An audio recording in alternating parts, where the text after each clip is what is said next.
संत सेवालाल महाराज बंजारा लमण तांडा समृद्धी योजनेअंतर्गत तांड्यांना महसुली गावाचा दर्जा देण्याबाबत हदगाव येथे आढावा बैठक संपन्न। श्री संत सेवालाल महाराज बंजारा लमण तांडा समृद्धी योजनेअंतर्गत तांड्यांना महसुली गावाचा दर्जा देण्याबाबत महसूल प्रशासनाने आदेशित केले आहे। त्या अनुषंगाने आज हदगाव येथील पंचायत समिती सभागृहामध्ये श्री संत सेवालाल महाराज बंजारा लमण तांडा समृद्धी योजनेअंतर्गत तांड्यांना महसुली गावाचा दर्जा देण्याबाबत आढावा बैठकीचे आयोजन करण्यात आले होते।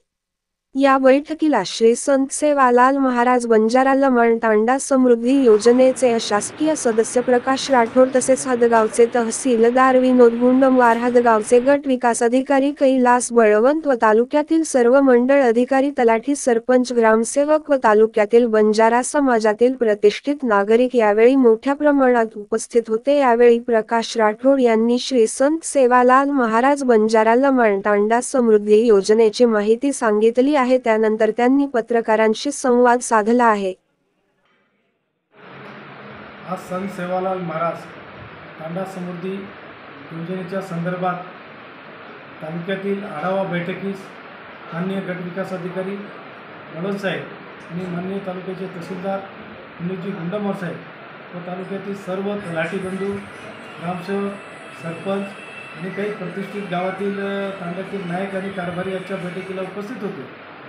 या संत सेवालाल महाराज तांडा समृद्धी योजना ही योजना राज्याचे मुख्यमंत्री एकनाथजी शिंदे साहेब आणि उपमुख्यमंत्री आदरणीय देवेंद्रजी फडणवीस साहेब आणि उपमुख्यमंत्री अजितदादा पवार आणि राज्याचे ग्रामविकास मंत्री गिरीश भाऊजी महाजन तथा या जिल्ह्याचे पालकमंत्री यांच्याखाली हे संयुक्तरित्या एक वसंतरावजी नाईक जसं तांडा वस्ती योजना आहे तशी बंजारा समाजासाठी स्वतंत्र संत सेवालाल महाराज तांडा समृद्धी योजना असावी आणि या तांड्याची करत असताना आराखडा 300 लोकसंख्या असलेल्या तांड्यांना महसुली दर्जा देणे आणि त्या तांड्यांना गाव घोषित करणे आणि त्यांच्यासोबत असलेल्या 300 लोकसंख्येच्या ग्रामपंचायतीच्या बाजूच्या तांड्याच्या त्यांचा मिळून नाही का हे भरत आराखडा करून नाही की त्यांची गड ग्रामपंचायत करणे। आज एकंदर जर तालुक्यात जर बघितलं गेलं परिस्थितीचा आढावा मान्य गट विकास अधिकारी तहसीलदार साहेब यांच्याकडून घेतलं तर आज तांड्यामध्ये नाही की स्वतंत्र असे 2 ते 3 जवळपास लोहा तांडा, धानेगाव तांडा आणि चंदगुणी की किनाळा आणि पळसा ही तांड्याची आज ग्रामपंचायत घेण्याच्या काही पूर्ण प्रस्ताव आहे।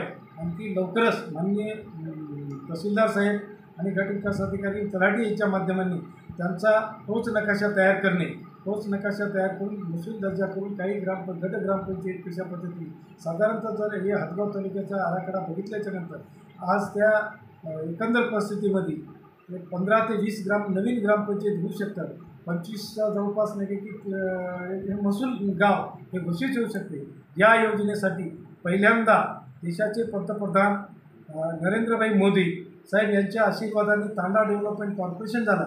या योजनेला 70% निधी येणार आहे आणि या योजनेसाठी अधिक भरपूर करण्यासाठी राज्याचे आरोग्यदूत रामेश्वरजी नाईक साहेब यांचा आर्थिक परिश्रमातून आणि या विभागासाठी स्वतंत्र असा एक राज्य शासनाने वैयक्ती डॉक्टर जगदीशजी सरपंच साहेब आणि लेलेजी जाधव यांनी केलेलं आहे।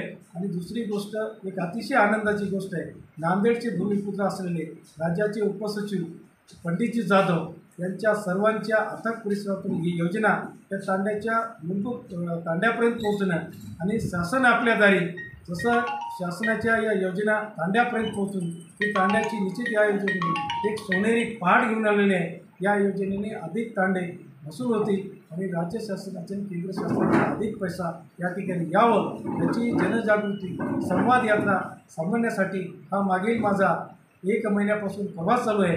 माननीय जिल्हाधिकारी साहेब यांनी या राज्यासाठी आणि जिल्ह्यासाठी एक कालबद्ध कार्यक्रम आखलेला आहे। म्हणजे या ठिकाणी काम करत असताना जिल्हाधिकारी साहेब, मुख्य कार्यकारी अधिकारी, डिप्टी सी ओ पंचायत आणि सर्व तालुक्याचे गट विकास अधिकारी आणि तहसीलदार साहेब मोठ्या प्रमाणात जिल्ह्यामध्ये काम अधिक गतीने होत आहे आणि तांड्यासाठी एक सोनेरी पाठ आहे।